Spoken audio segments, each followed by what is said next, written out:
We're ready.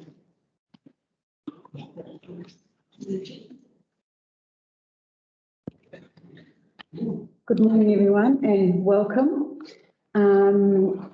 Before we start, I would just like to acknowledge the passing of Keith Stevenson, who was a member of the community board for many years, and he did the most amazing things for the whole of our ward.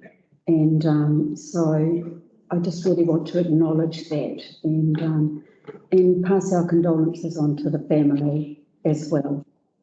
On behalf of the board. Well said, Jan. Thank you. So I'll call for apologies. Just Peter. Okay. I'm sorry. Right, so that's thanks, Tara. You want to tell us what for, Tara? Just generally in line. Well, welcome, Tara. Do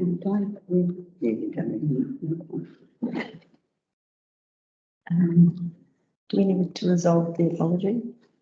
Oh, okay. So I'll move that the apologies be accepted. Definitely. All those in favour? So now, public forum. Now, I need to ask the people who are tuning in. Yeah, the people that are have come through via the online service, could you just turn your cameras off? And when you're ready to talk, we'll invite you to talk, and then you can turn your camera on.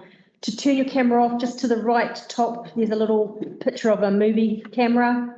Just click on that, that'll turn it off. And it just helps with connectivity as well. Thank you. Sarah, welcome. Thank you. I'm here on behalf of the dog people. And we are all very grateful for what we've been given. We're enjoying the space very much. I wanted to tell you what we've done because we were invited to do stuff ourselves, which we have been doing. We've done a lot of mowing and weed whacking and mowing so that we can actually walk around. We've built steps where there's problem areas where it's slips.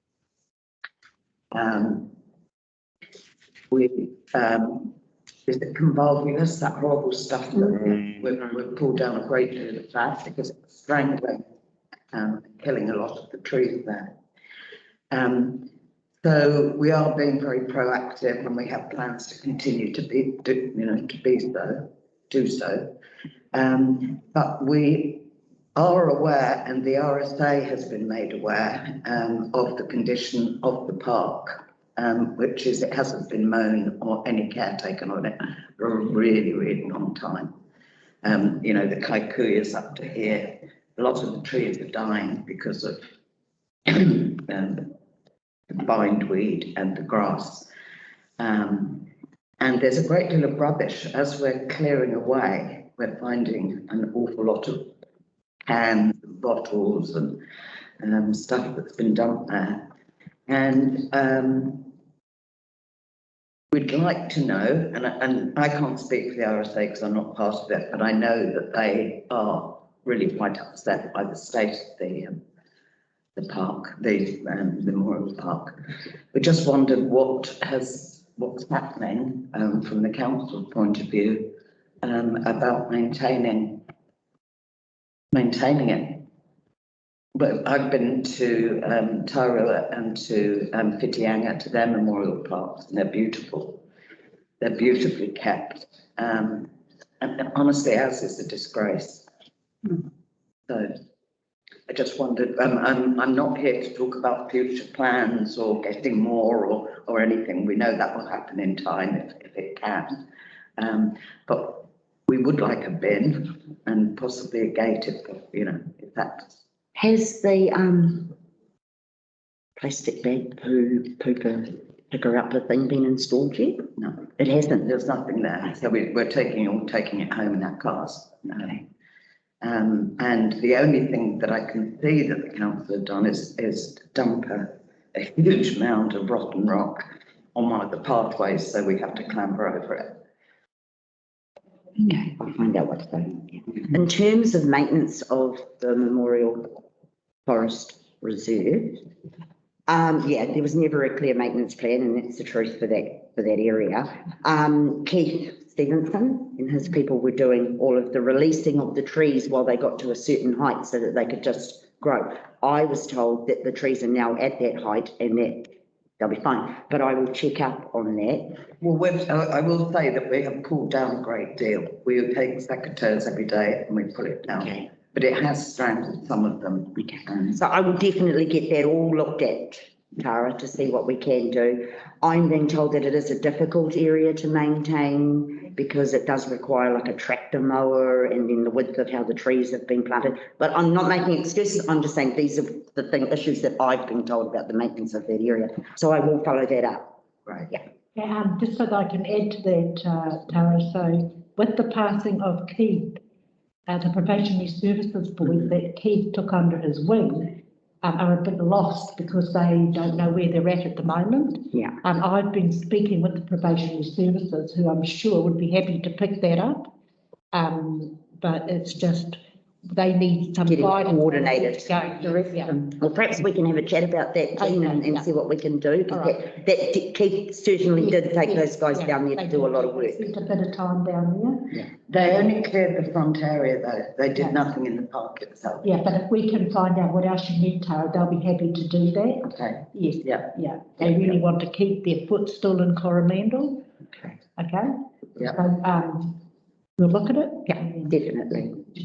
And as I did mention to you, we will be meeting with you and the rest of your group to discuss ideas for the future of that whole area in terms of dog exercising ability. That's right. I'm not here to nag about that. Yeah, no, I just like to let you know it's still on our list. It's just really, it would be really good to have a bin, and it would be really good. You know, we're all spending money and time on trying to, you know, keep it. But it, in a way, it's a double issue because there's the issue of, you know, it's lovely to be able to go there and it's a park, but it is a memorial, and it's awful that, you know, it's like, lest we forget and then we just forget. Yeah. You know, I understand financial constraints. So that was it really. I wanted to just report where we're at and find out where you're at, and thank you. Thank you very much.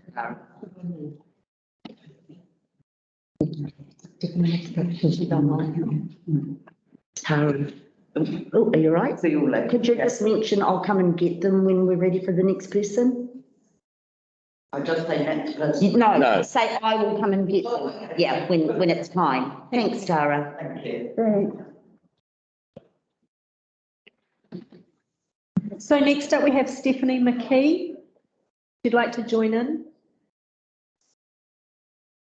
Good morning, everyone. Morning, Stephanie. Welcome. Can we see each other? I can see you and hear you. We can see you. Oh, great. It's really good to have this opportunity to be with you and this way. Simply, I just want to follow up from our submission of last May and the board's resolution of support and recommendation to council about the gazetting of Waikanae Valley Road.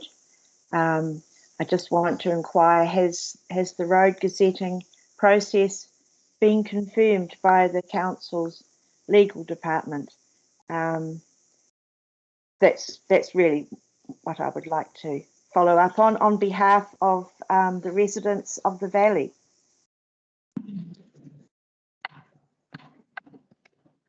That matter has, sorry, Stephanie, we don't really take questions. Sorry, can't hear you.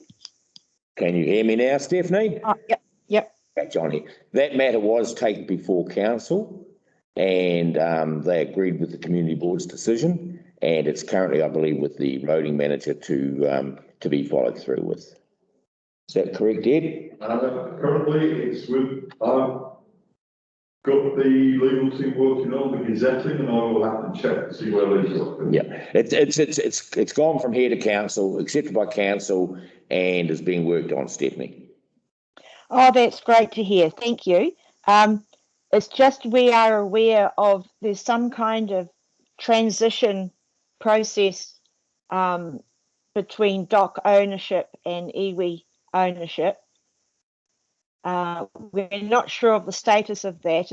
There seems to be some kind of change in that the farm manager has left, but it seems that DOC is still managing it. So yeah, we're not really in the loop of the time frame of that, but we were advised by the Department of Conservation permissions officer, we were highly recommended to try and get this sorted before the final. Settlement. Yeah. Yeah, So- there was a time frame, Stephanie. We'll just have to get Bubbles to liaise with the roading manager and see where that is at the moment, but it is in the process. Thank you very much. And I just wanted to clarify the terminology of an unformed legal road, because the road is, maybe it's just a legal term, but it's certainly not unformed. In fact, it's in better condition than the roads out in the, on the highways. It's extremely shaped and formed and in quite good, very good condition. So is that just the legal term or? No, well, pretty much, but that was the work done in there was done by the locals, not by council as such on what is Right. an unformed Oh, road. yeah, So, except that we contract with the council to do maintenance, grading, etc. We have done for many years. We pay for that, but there's been increased public use this summer noticeably. So yeah, I just wanted to connect with you on this and thank you. It's good. Sorry to interrupt you. This is not part of the brief that you were bringing to public forum this morning, and it's not something that we can deal with right now. But we've made a note of what you're saying, and we can maybe what we Thank can you. do is send you or email you a definition or what it means to be an unformed road, what that means. Would that? Yep, thank you. All right. Thank you very much. Thank you for your time. Are there any further? Okay, thank you. Okay. Thanks, Stephanie.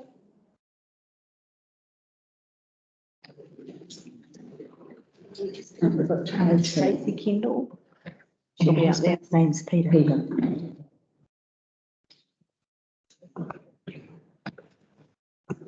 Tracy and Peter Kimball.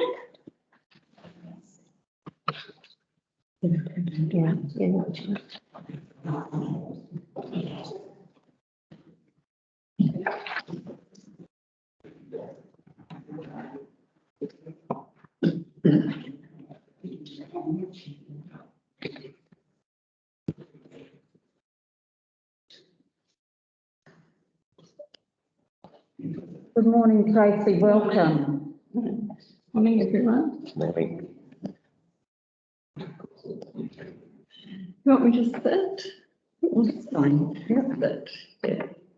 Okay, so good morning, everyone. I'm Tracy, and I'm presenting to the Community Board the reason why I believe effective road barriers and high visibility signage are needed at the Waititi Bay Colville Road corner. This corner was the place of a recent accident where Minnie Glenister lost her life. I am also here to present to the board the petition of just 2 weeks in support of barriers and signage, which has been hand-signed by 398 locals, and the online petition signed by 3,286 people. In August last year, 2 men also went off the cliff in the exact same place that Minnie's car went off the road. These men were lucky to live and were rescued by emergency vehicles and airlifted to hospital. This is where my involvement began I realised that another accident could occur. In August 21, I phoned council to request road barriers and signage at the accident site.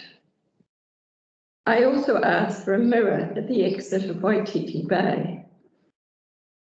2 further phone calls on my part resulted in the mirror being erected and the stop sign at the exit being resurrected, but no progress with barriers or signage. I was asked if I would be prepared to take roading staff to the exact accident site, and my address was noted. Following my calls, the existing low white wooden barrier into the entrance of Waititi Bay was extended. However, this extension was well away from the site of the 2 recent accidents. On the evening of January 14th, Minnie, aged 17 years, was driving home from work. There was inadequate signage warning Minnie that a dangerous corner was upon her. Because there were no safety barriers of any kind, Minnie's car plunged down the cliff. An off-duty fireman courageously attempted to rescue her. Minnie died at the scene and the fireman was injured. A 5-hour rescue operation followed, yet again, with a fleet of emergency vehicles and rescue helicopter. My worst fears were realised on the night of the 14th of January. Both recent accidents at this treacherous corner could have been prevented. I resolved to bring this issue in front of council again because I believe Minnie could still be with us today if the appropriate signage and safety barriers were in place. On 17th January 22, I phoned council asking for an explanation as to why my previous request of several months prior had not been actioned. After a few more calls, I was eventually given the roading manager's email. I contacted Ed Varley on 21st of January by email regarding the lack of communication and action, and Ed's reply in summary was, "At this time, I see no justification for the installation of road safety fencing at this location." On 26th January, I received an email from Ed Varley letting me know that he had passed on my concerns about the council's record system to the customer services manager, Adriana Santamaria, for investigation. I have received no communication from council concerning their failure of communication and requests for road barriers and appropriate signage. I then contacted Jan Autumn, who explained the process to me, as I was not advised at any point by council that I should contact my local board. Rather than hold a public meeting during COVID times, I actioned a petition to gain signatures in support of better road signage and appropriate safety barriers. After a few days, it was evident that support for our petition was coming from far and wide, and an online petition would reach the wider community.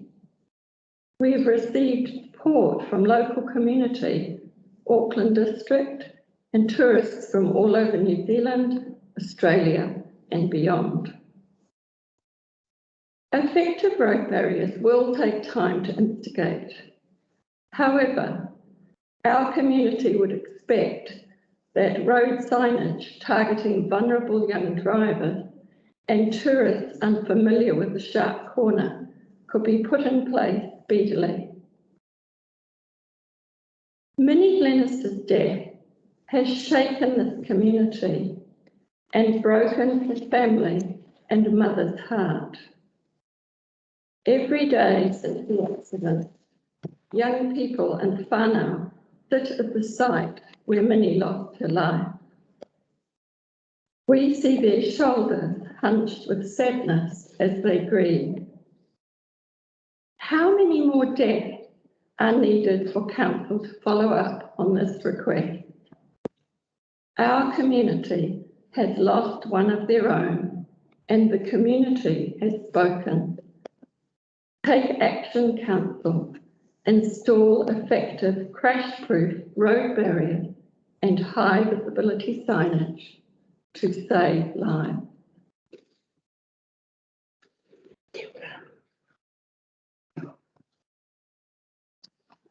Thank you very much, Tracy. And you're going to be presenting the petition. You've already sent it through to us. Yes, and here's a copy for people to view. Thank you. Does anybody have any points of clarification, questions they need to raise with Tracy?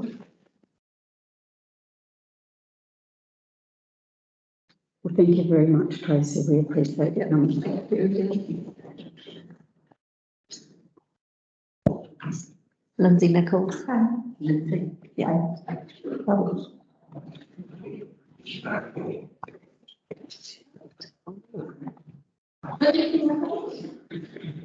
Shouldn't they just wear a mask? They should, yes. She may have had an example.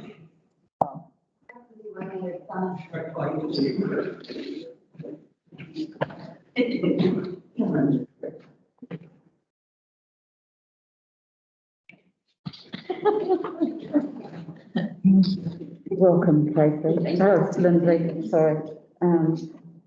Seeing your son wearing that mask, and it's very unnerving. But anyway, you're wearing the required mask. For those of you who don't know me, my name's Lindsay Nichols. I've been a resident of Coromandel for over 20 years and I have family history.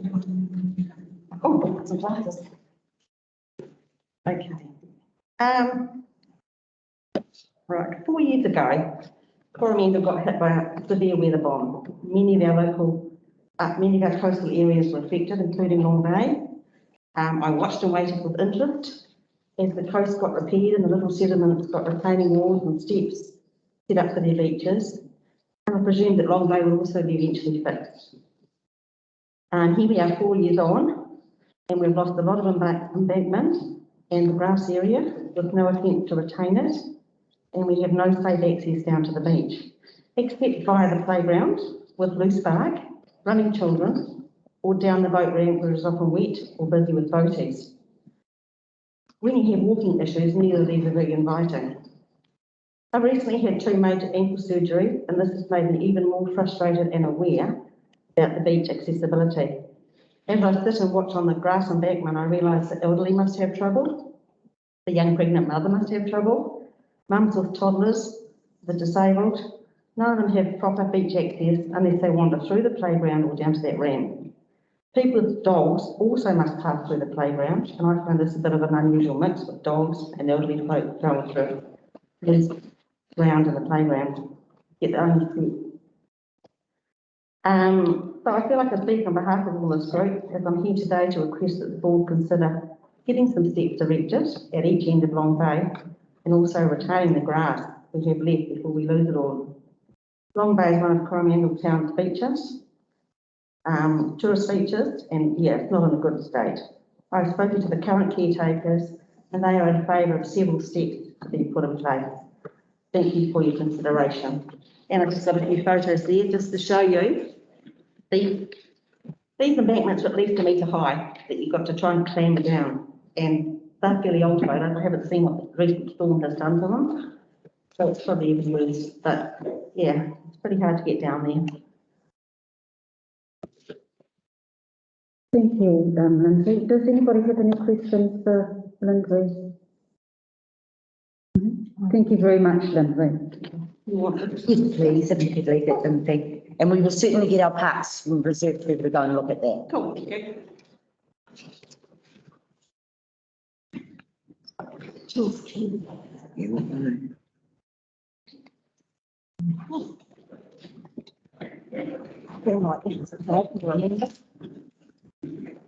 like it when I was a kid. Just saying. Good morning, Mr. Keeling, and welcome. Have you been to public forum before? No. No, okay. So we just have a 5-minute window for you. Yep. To Okay. speak to. I've just recently arrived here, just moved into my home just before Christmas, and I don't know how to do it. Phone off, sorry. And, you know, I've been coming up for 2 years whilst the house is being built. And it's about at the end of my tether, you know, the example of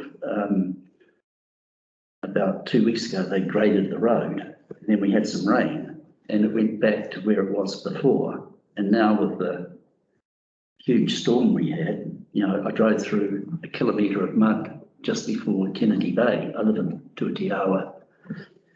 And I just came to the conclusion about a month ago how dangerous the road is and why, you know, local people should live with the risk of a major event happening. And I've got nothing better to do than enjoy my life up there. So I've got plenty of time, and I'm just devastated at when I started to ask questions, how, you know, they told me, said by John, you know, you really don't have a chance. It's just not going to happen. I've communicated twice with the council. I also got hold of the local MP to tell him my thoughts. He got hold of the chief executive of the council, and he sent my email. The chief executive of the council, I said I live in Waiharere. Chief executive of the council came back and said, but, you know, we're not going to be buying where you live as private land, and, you know, it's not going to become part of the council's responsibility.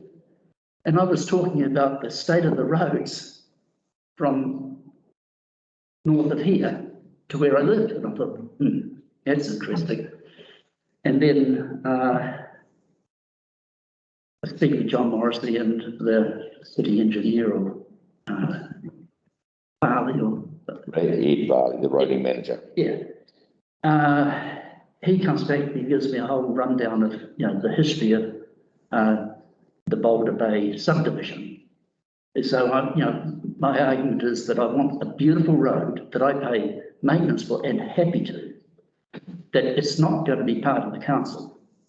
No reference. And I had to remind him that I'm not talking about a mile of private road in Boulder Bay that's perfectly well maintained. I'm talking about the state of the metal road between metal sections between Coromandel Town and Little Bay. And yeah, so he didn't come back and say, oh, apologies. It's like, talk about being blown off. And for me,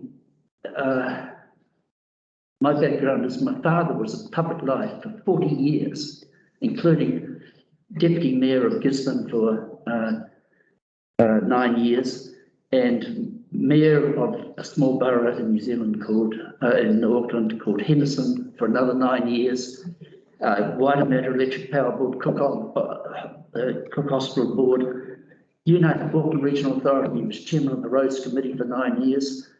And so I know a little bit of, you know, the background, having, you know, been brought up in a household that, you know, very community minded and spirited.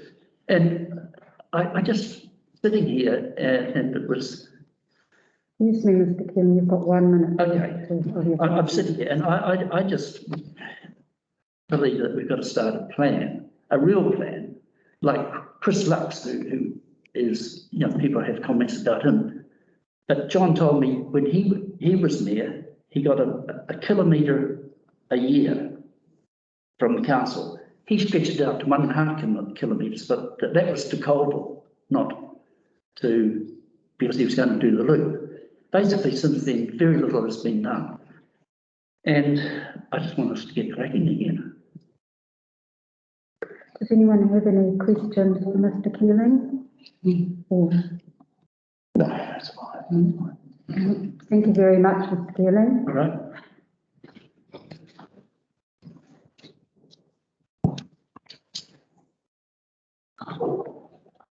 Team. We have Graham Lawrence. Yeah. On team. Graham Lawrence, is available on Teams, please.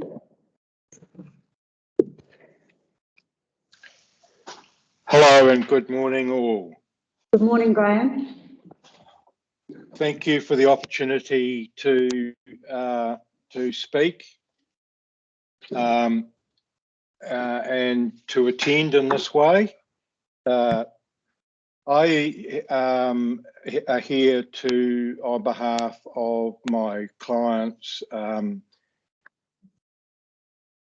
Huck, Drake, Bax and Bishop, who and making an application for road stopping of the unformed road that is severed somewhere between sits between Hauraki Road and Colville Road.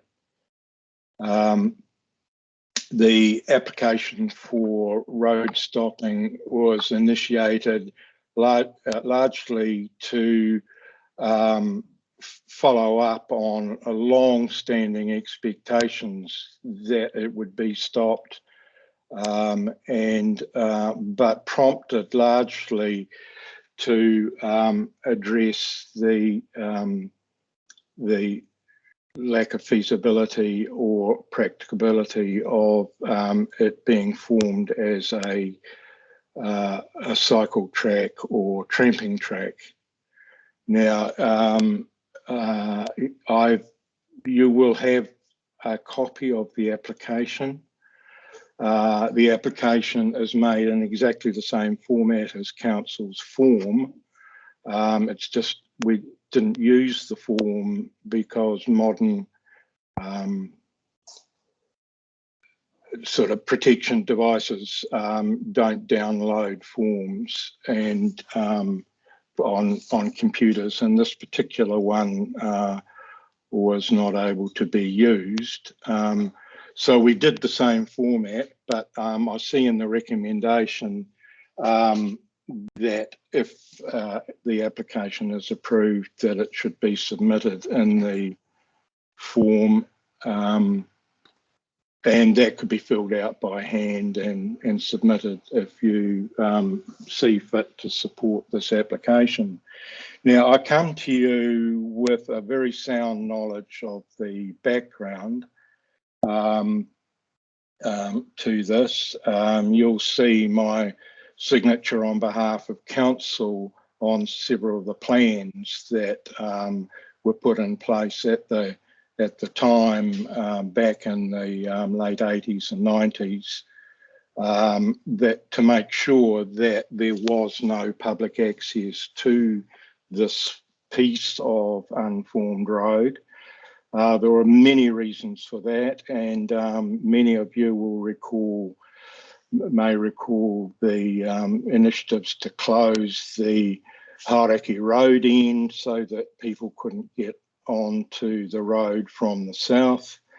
And you will see in the documentation of the titles and so on, the very elaborate attempt made by council to ensure that there were private rights of ways onto the northern end by way of done successively over a number of years by different councils, and to achieve a very low-key right-of-way system solely for individual property owners in order to prevent public access from the northern end. Now, and in time, the intention was to close or to stop that unformed road. Those of you who've been on it will see how precipitous it is, how steep, and if you'd done it in the past, you would see now how much of the wilding pines and wattle and so on have been removed by one of the owners in order to replant native bush and improve the stability of that portion of land. Having said that, I consider, having in my professional role acted for a number of different clients trying to establish cycleways and tramping ways in different locations, and I've formed the conclusion that this is a location which you would want to avoid to set up public access by way of... Yes. Graham, I'm sorry to interrupt you. You've got 1 minute left of your presentation. Okay. So, you would have been informed that there's only 5 minutes in public forum per person. Yes, I understand that. What I want to do was set the background, which I've done. You've got the application and a detailed analysis of the advantages of the stopping and the reasons for stopping. And have you got the supplementary evidence and submission that I've forwarded?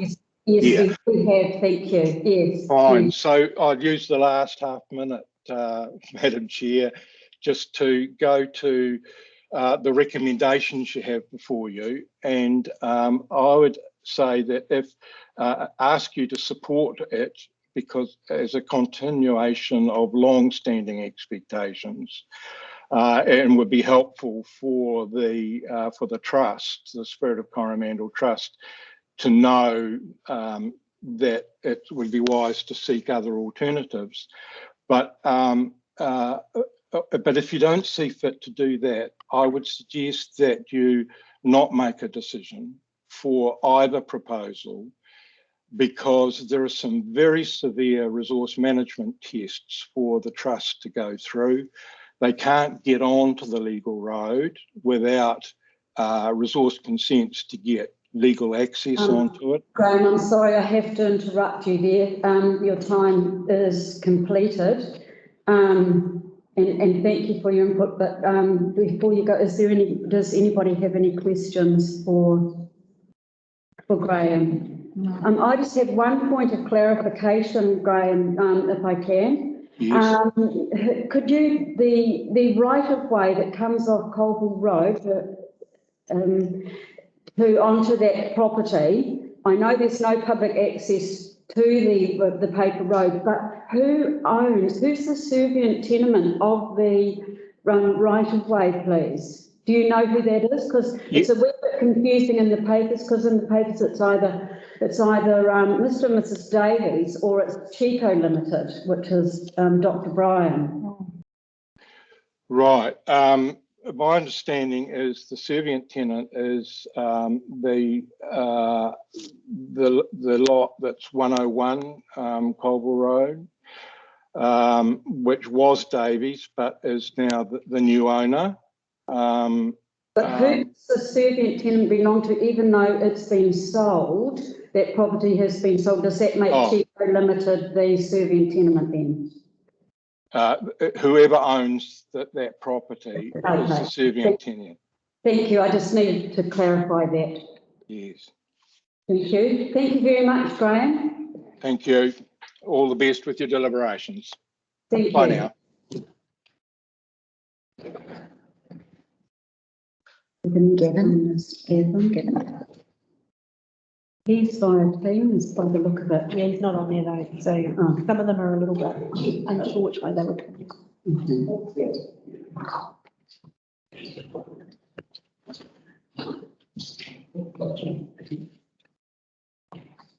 Good morning, Gavin. Morning, Gavin. Thank you. I just need to remind you that you have 5 minutes at this stage. Yep. Yes. Yep, so you won't take up too much of your time. I just really wanted to touch on two aspects to the matter regarding the unformed legal road disposal that's on the agenda for this afternoon. Firstly, just really to ask that the council really consider very carefully any requests to close public land, to exclude the public and dispose of land. There's lots of cases in the past where that's been done with bits of land that seemingly have no value, have been disposed of, and now with changes of lifestyle, changes of values, people doing different things, it'd be really handy to have those, but once they're sold, they're gone, and you can't get them back. Particularly the piece of land up here, it's one of those little bits of land that just looks like it has no value. It's just sitting there. Nothing's been done with it in the past. And like a lot of those other bits of land, the neighbours have made use of it and they're using it. But for us as a cycling community, for the walkers, for the people in Coromandel, visitors to Coromandel, it would create a nice link. It's a piece that sits between other blocks of land where we've got agreement from the landowners in principle to work with us to provide public access through. I've got letters from McLeod's and from the Medlocks, just basically explaining their position in respect of the road and yeah, I believe showing a willingness to work with us, to work with the community to provide public access through there. So that's pretty much it, really. Right, thank you very much, Gavin. Does anyone have any questions for Gavin? Thank you. Thank you very much. Cool. Thank you. Thanks, Gavin. Peter's obviously not coming now, Donna, because Peter or something. No. Yeah, he I sent never heard. No, he sent his submission and you sent it to the board. Yeah. Yeah. So do we need to, we can close it.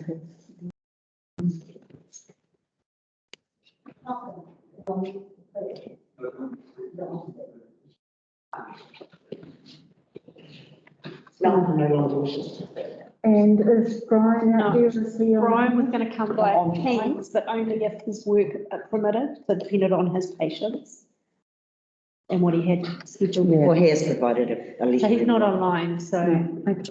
we've got a letter being taken. Yep. Thank you. I had a look at what Jeff's online, isn't he? Yes. Yeah. So you want to get into that now? Yep. Jeff Williams online, please.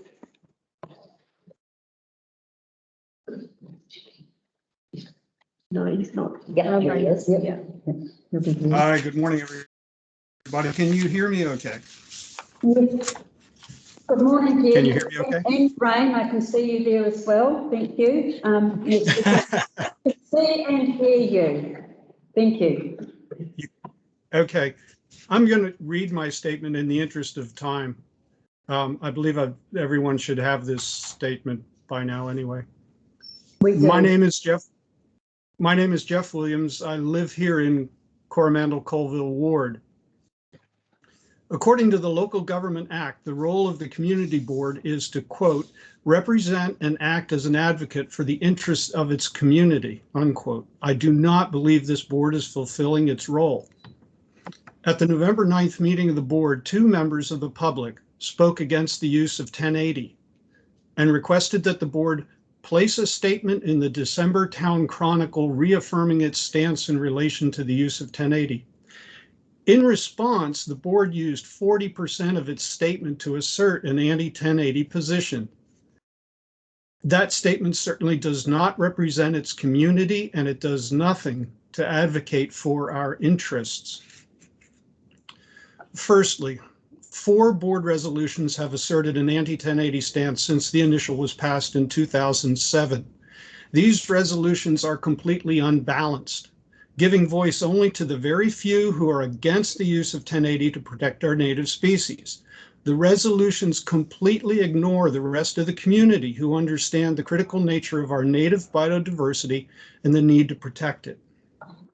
Secondly, the board's position against the use of 1080 is completely indefensible in light of the overwhelming evidence of the safety and effectiveness of this pest control tool. The Department of Conservation has strict and precisely articulated requirements attached to any 1080 operation, including consultations, area planning, operations monitoring, and post-operations reporting. 10 years ago, the Parliamentary Commissioner for the Environment came out with a detailed report on the past and current use of 1080 in New Zealand. The Commissioner's unambiguous conclusion was that 1080 was safe, effective, and urgently needed as part of the country's control of introduced pests. Thirdly, the important issue before this community is not about some particular toxin. Our native flora and fauna are at a critical state because of introduced pest species, and the real issue at hand is how to protect and restore this fragile ecosystem that is unique to Aotearoa, New Zealand.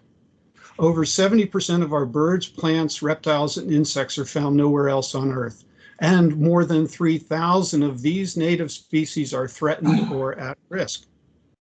The Coromandel Peninsula and the Coromandel-Colville Ward in particular have species unique to our area, found nowhere else. Our mountains still contain remnants of unique coastal montane forests. The real issue before us is how each community member can best help protect their part of this utterly special environment. In conclusion, I believe that by holding an anti-1080 stance and by publishing that stance publicly, the board is not fulfilling its required role. The position is an unbalanced representation of the community. The position is not based on an overwhelming body of evidence to the contrary, and the position completely ignores the larger and more compelling issue of how we can all best protect our fragile and unique species. Thanks for listening. Thank you. And Jeff, are you going to read out Phil, is it Phil Clatworthy's? And Mike Donahue. And yeah, Mike Donahue's, do you want to do that now? Or? Oh, sure, yeah, I can do that. Apparently it's the melodious accent that they've asked me to read. Sorry. Okay, that was a little humor. Lighten it up. Yeah. You could say that we couldn't possibly comment. Okay, so I'm reading a contribution from Phil Clatworthy that I think was also delivered to the board. Dear Coromandel-Colville Community Board, I was dismayed and surprised to read the community board statement in the December Town Chronicle. Buried in the Merry Christmas message was a stark and unexplained anti-1080 position. I was surprised firstly because coming from a community board which supposedly represents the views of the community it serves, it seemed an audacious claim to make without the backing of some serious empirical evidence to demonstrate that it was indeed the view of the people. As a relative newcomer to the Coromandel Township, I am not privy to political machinations and history of the community board. But reading such a bold, unsupported published statement, I could only conclude that this was the view of a powerful lobby voice within the group.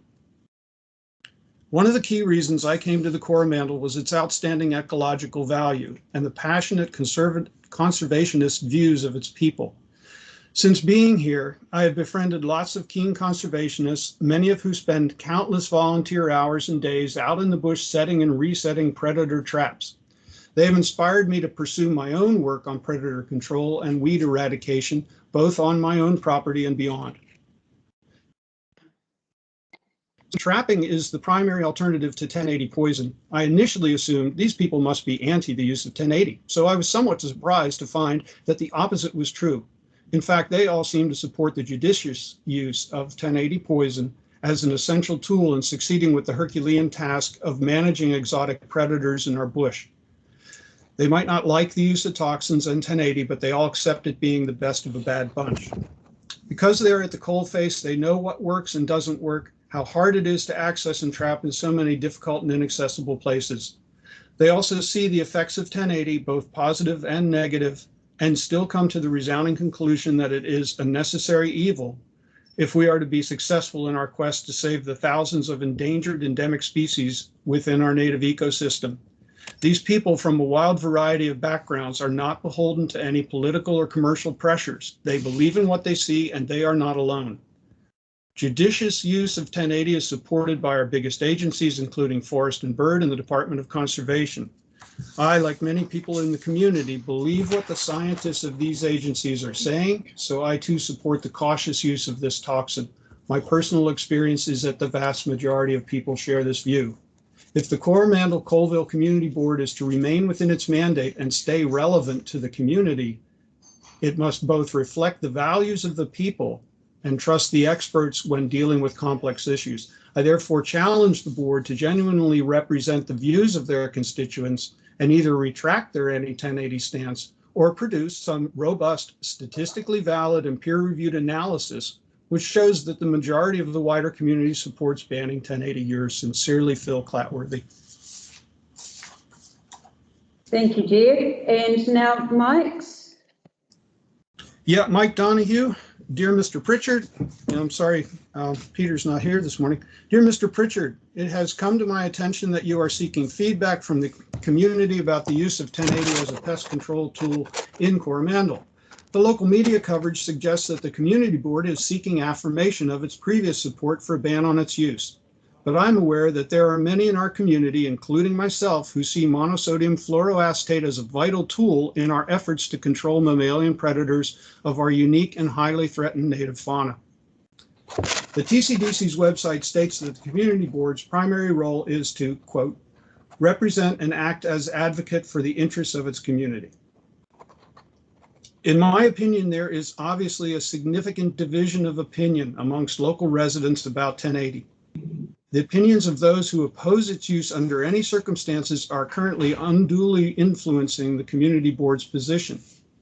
But it is also clear there are many local residents who do not support such a position and who see a role for 1080 as part of a carefully managed predator control program.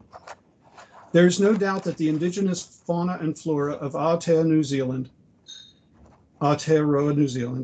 has been devastated by the introduction of a number of mammalian pest species, and that preserving remnant populations of indigenous species on the Coromandel Peninsula will require the use of as many conservation tools as possible.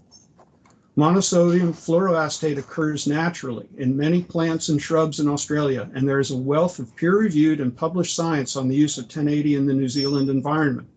This science has been extensively reviewed, including by the Parliamentary Commissioner for the Environment, who concluded that 1080 is effective in knocking down mammalian predators of our native bird fauna without leaving long-lasting residues in soil or water. I acknowledge the concerns of many locals about the use of mammalian toxins, but I suggest that the scientific consensus is that 1080 breaks down quickly when exposed to light and is an effective tool for pest control in remote areas that are practically inaccessible for trapping. I believe that the marked increase that I have seen in the range of native bird species on our property at Kikuwhakarere Bay is at least in part attributable to the use of 1080 by the regulatory agencies charged with pest control on the public estate. Aerial application of 1080 should, of course, be subject to full consultation and best international practice, but to deny the large body of scientific evidence on environmental impacts of 1080, as the community board's current policy seems to do, is a sad reflection of an unwillingness to accept a robust scientific and evidence-based approach. I am in no doubt that preserving the range of native species of plants and animals currently found within the Coromandel-Colville ward for future generations will require a wide range of pest control strategies, including the use of 1080 as proposed in the government's Predator-Free 2050 program. The TCDC also adopted a biodiversity strategy in 2008, which promotes the protection and restoration of biodiversity on the peninsula and identifies 5 key goals in section 7.3. Goals for the TCDC's contribution to biodiversity. Section 7.3, goals for the TCDC's contribution to biodiversity. The community board's current position does not reflect this, nor does it take into account the views of its many residents. I therefore submit an alternative resolution for the board's consideration, which is attached, and urge the board to adopt this resolution. Thank you for the opportunity to make this submission. Mike's resolution reads, the Coromandel-Colville Community Board, 1, reaffirms its commitment to restoring biodiversity of native species within the Coromandel-Colville Ward. 2, recognizes that there is a diversity of local opinion about the use of 1080 on public and private land. 3, encourages members of the community to work with relevant agencies and community groups to achieve the goal of biodiversity restoration best suited to their own situation. And 4, expresses its strong support for trapping operations on both public and private property, including at landscape scale. Thank you. Thank you very much, Jeff. We appreciate you having to read the three, well, the other two people's submissions. Thank you. Certainly, welcome. Thank you for the time as well. Rain, would you like to take over the reins now? Is it clear? Yeah. Thank you. And good morning. Kia ora, everyone. Thank you for this opportunity to address the Coromandel-Colville Community Board. And thanks to each of you for your commitment to our community. I'm Rain Williams, and I've been a resident of Coromandel for 11 years. For the past 10 years, I've worked as a contract trapper, working the Coromandel ranges from Port Jackson to Manaia. Additionally, in my spare time, I'm a volunteer in the Coromandel, Fiordland, the Ruahinis, Stewart Island, and many other places in New Zealand. Over the past 10 years, I've spent about 1,500 days in the forest, primarily trapping unwanted pests like rats, mustelids, and possums. But this isn't about me. This is about our precious flora and fauna here on the Coromandel Peninsula and what we as a community can do to protect it. The Oxford Language Dictionary defines community as the condition of sharing or having certain attitudes and interests in common. We as a community have a shared interest in protecting the Coromandel Peninsula from pests. The Coromandel is home to species found nowhere else in the world.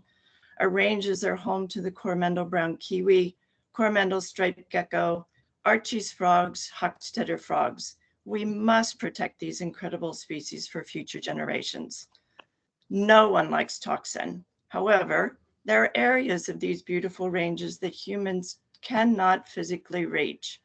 Did you know a rat's home range is about 50 meters? Imagine a rat trap every 50 meters in our ranges, and now imagine someone going to check those frequently. To protect our precious flora and fauna here on the Coromandel, we must include toxins as one of the tools in our toolbox. I was shocked and disappointed to read the Coromandel-Colville Community Board's anti-1080 statement in the December Chronicle. The statement does not represent the community as a whole. It appears that the board has been swayed by a few loud voices and has not considered the community as a whole. In the future, it'd be beneficial for the board to review its stance on 1080 and apply the most current research to its assertion. Please consider a more balanced approach when representing our community. Finally, I would like to invite each of you to go for a walk with me on one of my trap lines. I promise to be gentle. Thank you. Thank you very much, Rain. We really appreciate it. Does anybody have any questions for, or points of clarification for Rain or Jeff? No. Thank you very much to you both. We appreciate you. Thank you. Thank you. And also, I was going to read a statement for Ali Davey. Jan, is that appropriate now? If you've got that, yes, we do have Ali's name on the list, yes. So thank you, Rain. Okay, I'll be reading this for Ali Davey. Hi, I'm Ali Davey, and I'm a resident of Little Bay in the Upper Coromandel. I saw the statement from this board in the December Chronicle regarding the board's position on pest control. The statements made in the Chronicle certainly don't represent me or the community that I live in and work with to protect its flora and fauna. I note in the minutes of the previous board meeting in November that 2 individuals spoke and requested the board place the statement in the Chronicle. I also note that both individuals speaking to the board claim to do so as representative of some sort of groups. One of the groups apparently is connected to the Upper Coromandel where I live. I know nothing about this group, have never heard of anyone as a member of the group, have never been approached to join the group, in spite of the fact that I've personally been doing pest control in the Northern Coromandel for the past 5 years. I researched the Upper Coromandel Landowners Association. It is not a registered charity. It is not an incorporated society. It is not a registered company. In what capacity does this organization represent its members is difficult to find. I would appreciate the board to consider their position on protection of our native species. Everyone has their right to an opinion. However, the future of our environment, rangatahi and tamariki and whenua, depend on collaboration of science, governance, community, kaumatua, and vision for the next 500 years. We all consider round and hui, but actually our environment needs more dewy. So please, Council, facilitate this before our natives are gone. Thank you for your time and support. I understand it's not an easy position to be in. Ali Davey, Little Bay. Thank you. Thank you very much, Rain.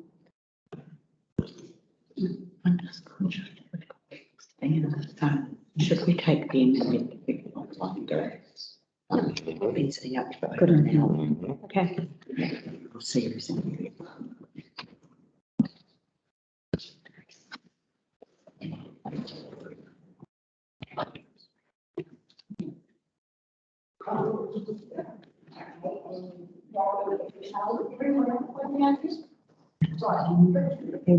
Not on to me. Rayhan. You're right. She could be out. The only one Rayhan's not coming. she's not coming. Tim Johnson's the only one with Don. Line. Morning. Morning. Hi. Yeah, kia ora, my name is Jim Webster. I live in Driving Creek Road here in Coromandel. I run a conservation contracting and consulting business. Carry on, let's come over to TV. Covering the Northern Coromandel. I'm here to express my opposition to the board's update published in the December Chronicle. Specifically that the board reasserts its position as against the use of 1080 as a control method in our board area. As someone who both works and volunteers in pest control operations, I myself see 1080 as an important option for the control of possums, rats and mustelids, essential in protecting native biodiversity in rugged and ecologically significant areas. I don't, however, specifically seek the board to support 1080, rather not continue to assert its position as opposed to 1080. When I queried, Peter responded to me, we have many community groups actively trapping, effectively controlling these pests without the need for widespread and indiscriminate use of poisons. I wish this was the case. However, the vast majority of areas proposed for 1080 use do not have active trapping. Te Moiho ecological area does have some contract trapping targeting stoats for kiwi protection, but there is no possum trapping and very limited rat control currently undertaken. Community conservation groups simply do not have capacity to undertake this work within these proposed areas for 1080 use. I know from working in these areas, DOC community groups and myself find it difficult to source suitable labour for existing pest control operations. This also doesn't take into account the cost differential of around $30 a hectare for aerial 1080 versus $1,000 a hectare for ground-based operations. Peter stated that the board has taken this position since 2007, 15 years ago. The advice we get is from people on the ground affected by the actions and inactions of the Department of Conservation. DOC are not required as part of the 1080 consent process to present to the community board. Many of the concerns raised in 2007 are covered by the Ministry of Health through 1080 permission process and DOC zone protocols. This information is readily available to the public. The 2011 Commissioner for the Environment report on 1080, which strongly supports its use, also covers many of the issues raised by the community in 2007. The use of 1080 is an extremely emotive issue. The stark reality is whatever information DOC put forward would have little impact on those people who are emotively opposed to its use. I feel the board's current position is unbalanced. It reflects the voices of a few vocal people present at community board meetings and ignores the broader community of people who support appropriate forms of pest control. Please, in the future, rather than reaffirming a decision made in 2007, accept that this position is outside of the board's jurisdiction. And if the board does feel it necessary to state a position on the use of 1080, ensure that the decision is balanced, science-based, and one representative of the whole community. Thanks, Stephen. Thank you very much, Richard. Does anybody have any questions or points of clarification? Sorry, I was just going to ask, did Richard want to table that? Yes. So that it forms part of the minute? Yep. We didn't get that through the use channel. Just email it through to me. Okay. Thank you, Richard. Any other? Thank you. Obviously not. It's just one more speaker.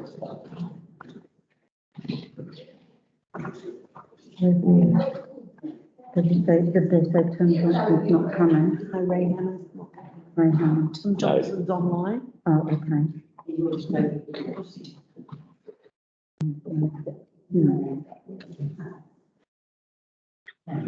Hey, guys. Kia ora, Sally. Welcome. Thank you, Sam. Thank you, Sally. Right.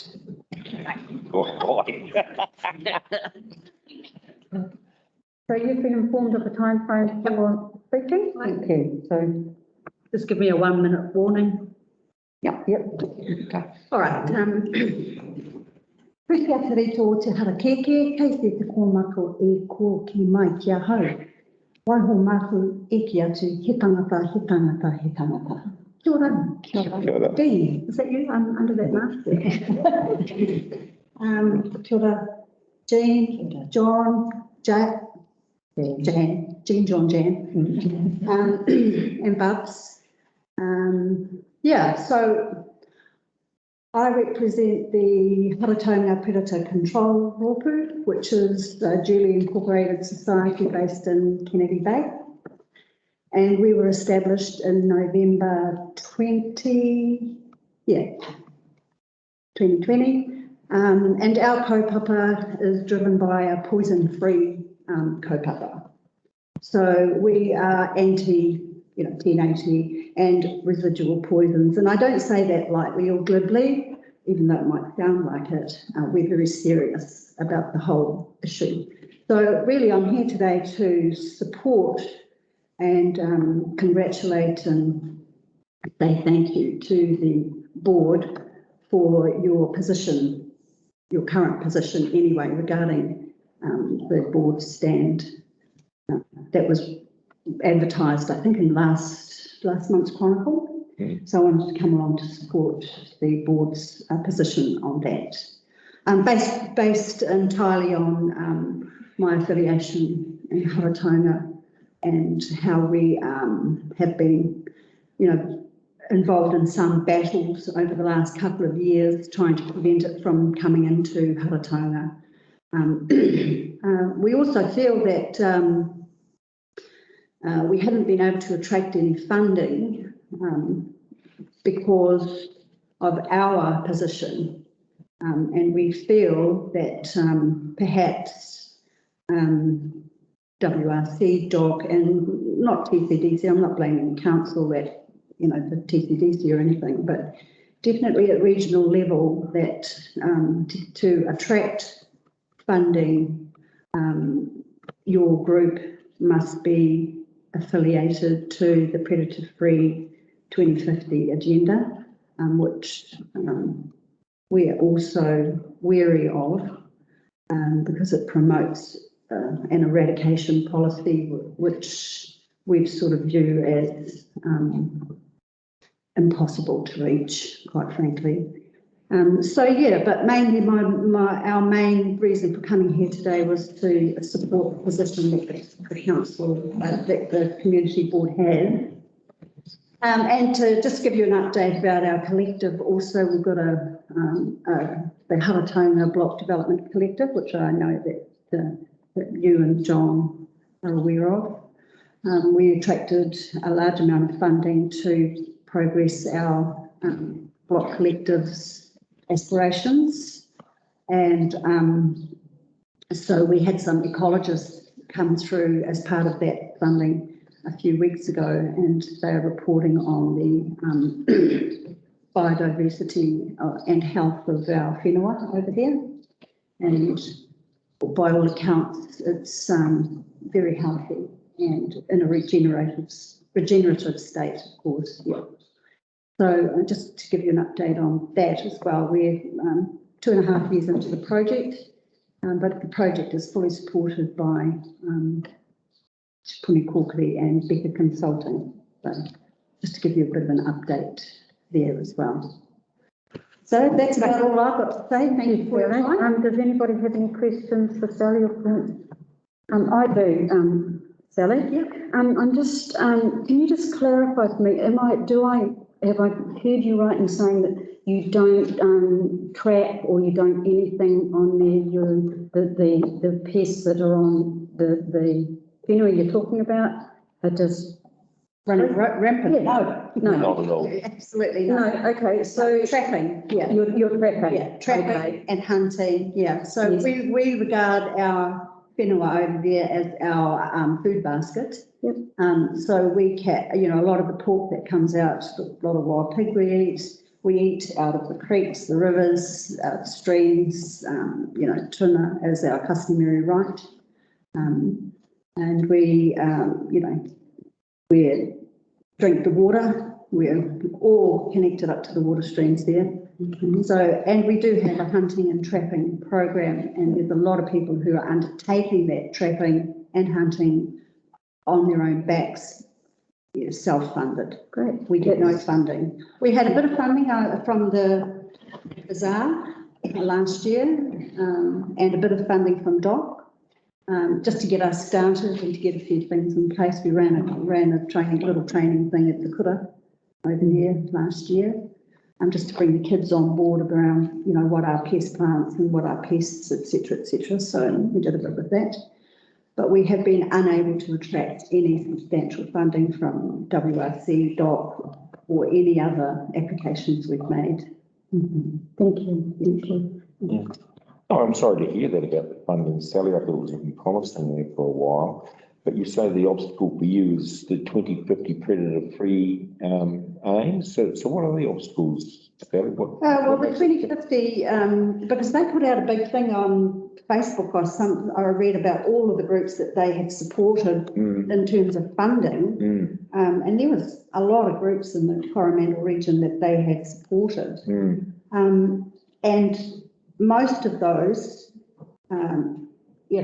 groups are well known as supportive of using not only 1080 but the other residual poisons as well. So it's sort of, is predator free? Is it about, because for me, predator free says no predators whatsoever, get rid of everything. And I don't think that that's possible, but it seems to be driven by, we've got to get rid of all of pests, and we use any means possible, and we support more of the poisons. Can I just have one more point? I mean, the idea of predator-free is of introduced pests, mustelids, rats. Rats, the big three. Yeah. And can I just ask one more question, if I may? The terrain that you trap in is, I presume, it must be reasonably flattish, or so you deep. How do you 11,500 hectares Haratonga, Rohe, the whole of Kennedy Bay, if you like, from Tuatiawa right down through to New Chums. That's the area you're looking at, up to Tukatea, the top of Tukatea and across. That is all, that's 11,500 hectares of trappable terrain. Okay, and you track all of that, even the very steep, that has been done in the past years. Thank you. I think I just may want to clarify that. Thank you very much, Shelley. Really appreciate it. Thank you.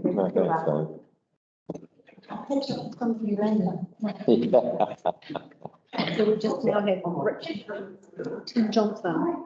Right.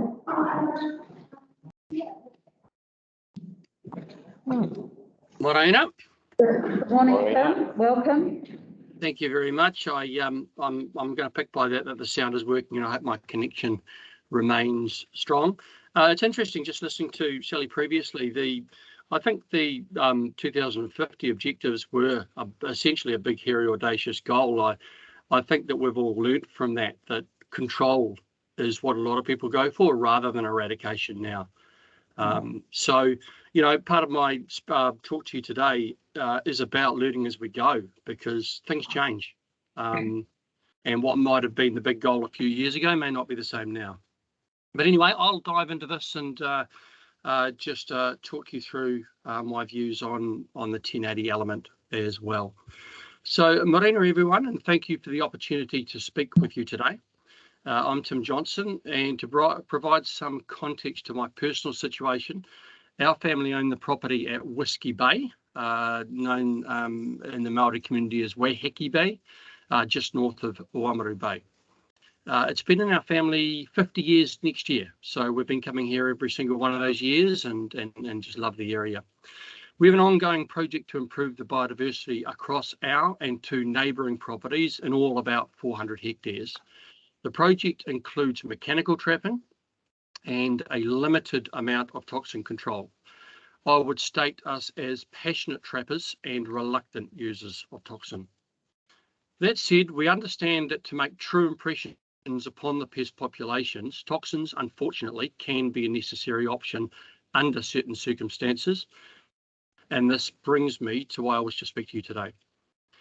As I mentioned in my earlier email to you all, I found it surprising that you as a board, in a region of such significant biodiversity and associated native and endemic fauna, would take the effort to highlight such a one-sided opinion about 1080 as you did in your Christmas best wishes in the December Chronicle. We as individual landowners striving to have an impact upon pest fauna rely upon decision makers and influencers such as yourselves to make the right calls about the huge swathes of land that are simply inaccessible for traditional mechanical trapping. If left unmanaged, they simply form hubs for pest fauna population growth, which leads to reinvasion of our projects. I know that you as a community board have supported a sizable number of community pest control projects. Based upon this, we can assume that your desire is for a thriving biodiversity across the entire peninsula, not just pockets of private and public land. I can appreciate that historically and in general, the noise you hear will likely be from individuals opposed to the use of 1080. I can tell you now that this does not reflect your community as a whole. Of course, there will be a percentage of our community apathetic about the use of 1080 because it does not impact their lives. But there are a good number of people in the community who, potentially reluctantly, support the use of 1080 in specific circumstances. I can assure you that these people are well read on the subject, and this is a key factor. There is significant scientific evidence that 1080 under strict protocols can minimise the negative and highlight the positive aspects of its application.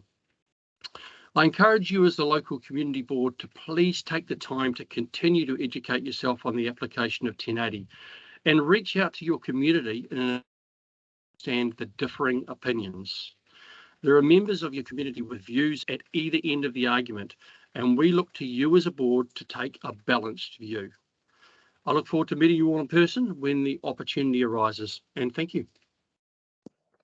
Thank you very much, Tim. Does anyone have any questions or points of clarification for Tim?